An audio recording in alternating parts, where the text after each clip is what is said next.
I guess this is how you know you're an adult.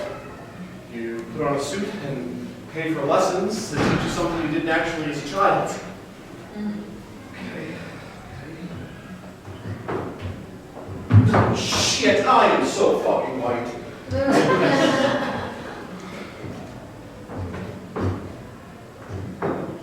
This is just like fucking Moscow. What am I doing right now?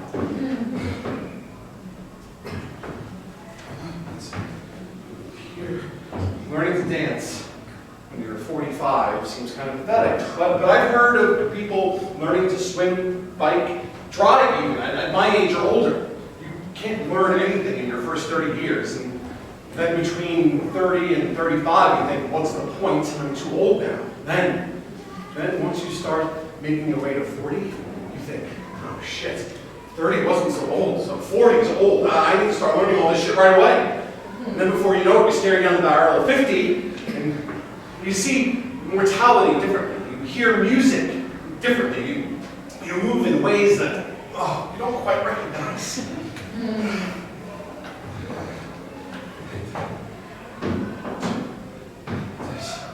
This though seems like something I should have learned before my knees started giving me shit.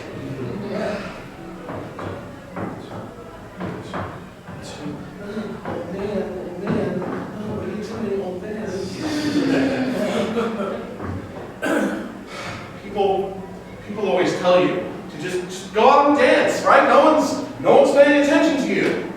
Well, that's bullshit. Right? All eyes are on the uncoordinated slob, even if he's nowhere near the center of the dance floor, even if he's hovering on the edge of the crowd and in the back where the light's particularly bad. Your best bet is just stand at the bar, cloak yourself in disaffected coolness, like camouflage netting, like a defense mechanism. Well, I was a kid in the 80s. You can't fool me. Bad dancing will get me knifed. All right. Even though, but it's still embarrassing. When I was a kid, at school dances, I was what you would call a wallflower. Well, if you were 70, you would call me a wallflower. Also, if I was a girl. Wallflowers have to be girls. Not very manly to call a shy, awkward boy a flower, but kind of exacerbates the situation. But well, anyway, I was one of those kids, too cool to dance, baby. We would stand in the corner together, powered into 80s sports jackets, swept back, hands jammed in our pockets, talking about sneaking out for a smoke. None of us smoked. None of us actually smoked. But we said it loud enough for the girls to hear. You believe me on that.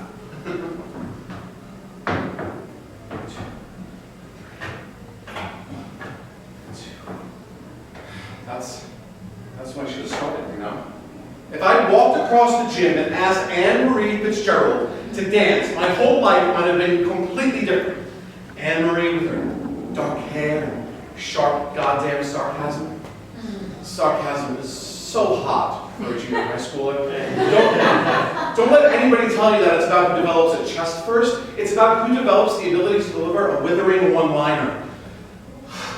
I might not have spent the last 2 decades at weddings and empty tables watching everyone else have fun if I'd only just walked up to Anne-Marie and asked her to dance. But no, instead I stood in the corner and just acted like dancing was beneath me.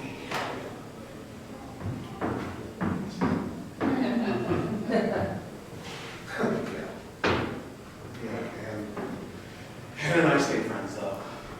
Childhood crushes are bullshit and numerous, but having a friend that we've kept since the 3rd grade, now that's a rare thing. And I would do anything for her. So when she said, "Charlie, you need to learn to dance, you need to dance at my wedding," I said yes.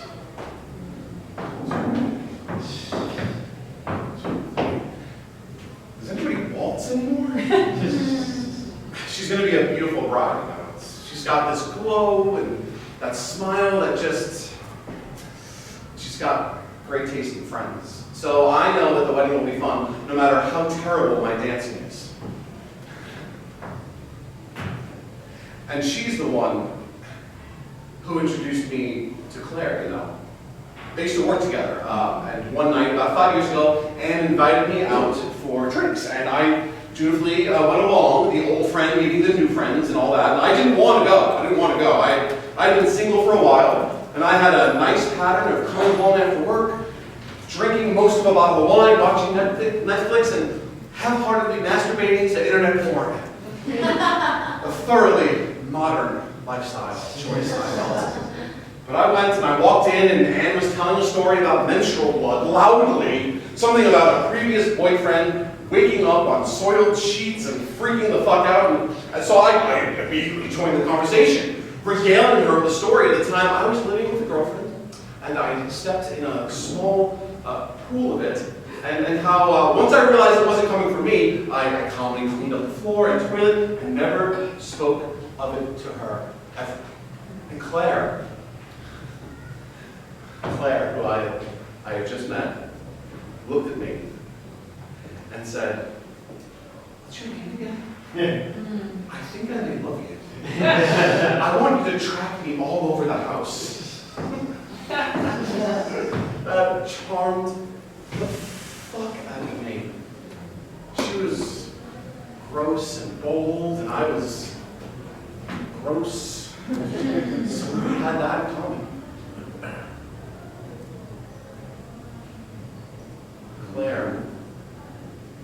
Claire died while we were planning a wedding. Almost 2 years ago now. I intended to learn how to dance for that. To dance to a ballad, but I fucking swear to God, I know, knowing Claire, probably some fucking Mario Speedwagon song, but Claire wasn't much of a dancer either. She just enjoyed it. The energy of it. She was unschooled and uncoordinated and utterly fearless about it. So I let her have that life with her friends, right? And together we were like more of like go to the movies, go to museums, go to the bar type of couple. Those were our types of together fun. And like on a rare occasion, I was forced to dance. To this like uncoordinated shuffle thing. But for the wedding, I did the research. I found the right instructor, and I knew what I wanted to learn. I needed someone to teach me to be fearless. To teach me what came to Claire so naturally.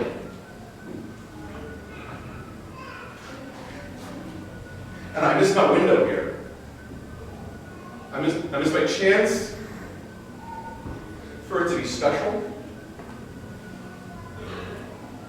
And so now I've spent $300 to be dragged onto the floor for the time warp at somebody else's goddamn wedding because Anne thinks it's about time to get out there and start having some fun. Well, you can't have fun again. You can't have fun again. It's not something you can just revive and continue on with. You need to start over completely. From a completely different position. You need to invent new ways to have fun, because the old ways are just too horrible to revisit.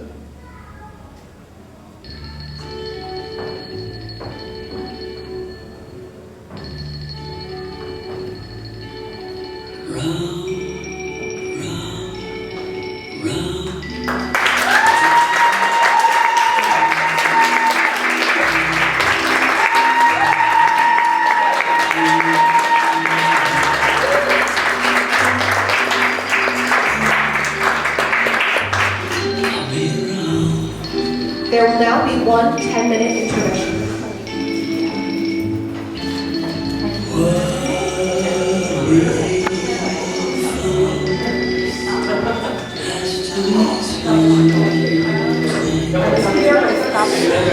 You have to stop it. Yes,